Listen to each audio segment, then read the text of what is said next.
One thing hit me hard in episode 7 of Pluribus. It's how often the sky becomes a focal point. Like the narrative itself is pointing above us, asking a question we didn't even know we were ready to ask. Someone tells Manousos, if you need something, just raise your hand toward the sky. And at the end of the episode, Carol literally writes "come back" on the ground, while her look fixed upward, and the episode's title, The Gap. In the history of science, there's this idea called the God of the Gaps. This idea, I think it helps unlock what this story is really trying to say. Stick with me, and let's unpack it together.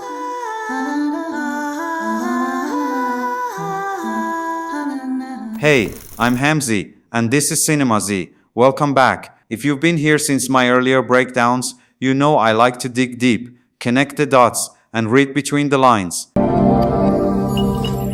Now, episode 7 begins in a way that surprised me. A few days ago, I made a short predicting this episode would make Carol feel more human, a little more relatable, and guess what? It starts exactly like that. The showrunners drop us right into Carol's world, but not in her usual rigid survival mode. Instead, we get a sense she's exploring something new, almost like she's rediscovering herself through experience. But before we dive deeper, let's look at one striking visual clue. This painting, this piece by Georgia O'Keeffe. Yeah, it's just a flower, except it's not. O'Keeffe magnifies it, makes it bigger than life, turns it into a world. You don't look at it, you fall into it. Why does this series choose that painting? Because in this new world, Carol has started doing the same thing, magnifying details, trying to find meaning inside them. Go back one episode at the breakfast scene. Diabate imitates Carol's way of eating, not because it's funny, but because he absorbs others.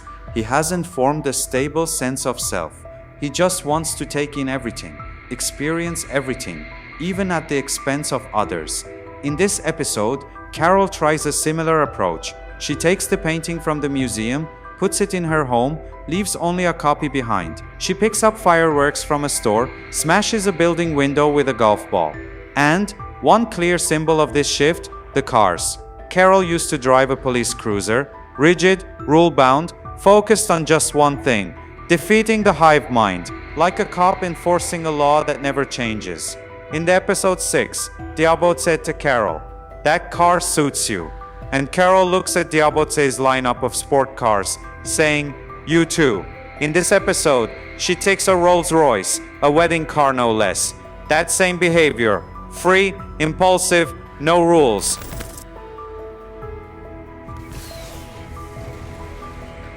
This visual shift tells us something.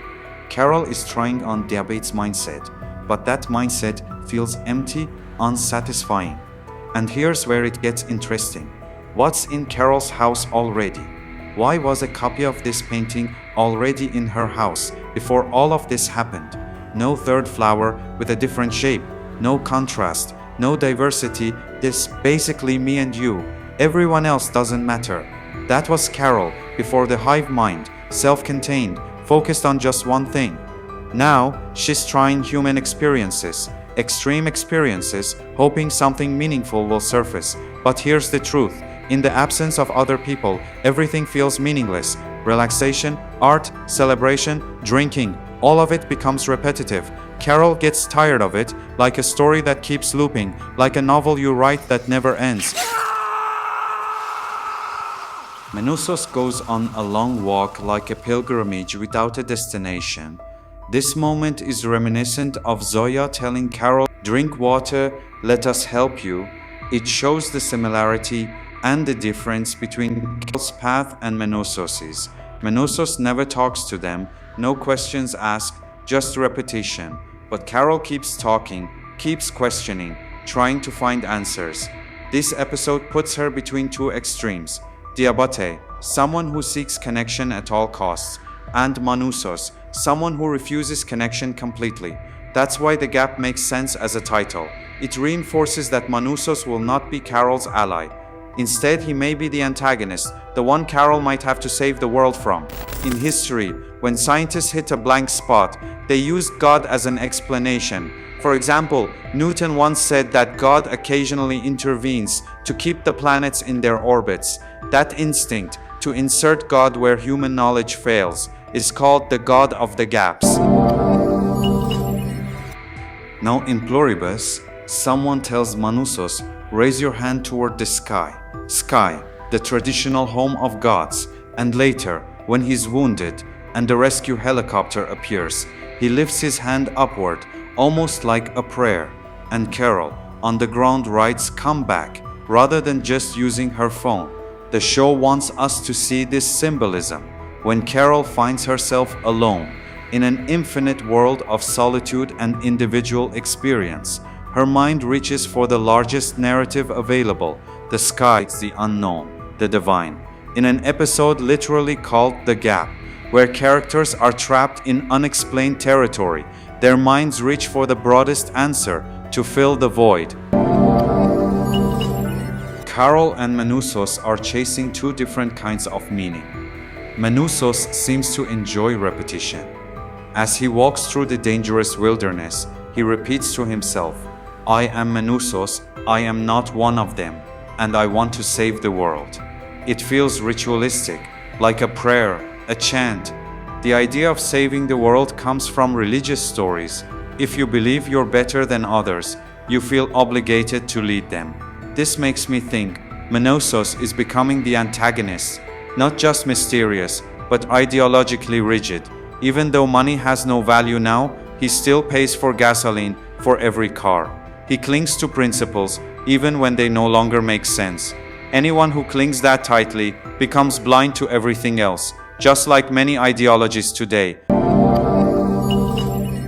If I had to boil down the philosophical line of this series, I'd borrow a quote from Hegel. I that is we, and we that is I. This series isn't here to hand you a neat answer. It's not saying pure collectivism is right, or pure individualism is right, and it's not inviting some cosmic God to solve everything.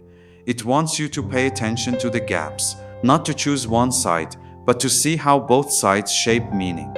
That synthesis is where freedom resides. The hive mind is collective unity that erases difference. Manousos is the ego-driven to an extreme. True balance only emerges when you recognize that you understand yourself through others. Freedom only emerges through mutual recognition. Okay, as I said, I love this episode. What about you? Let me know in the comments, because the best part of this channel is the conversation with you. Thanks for watching Cinemazi. See you in the next one.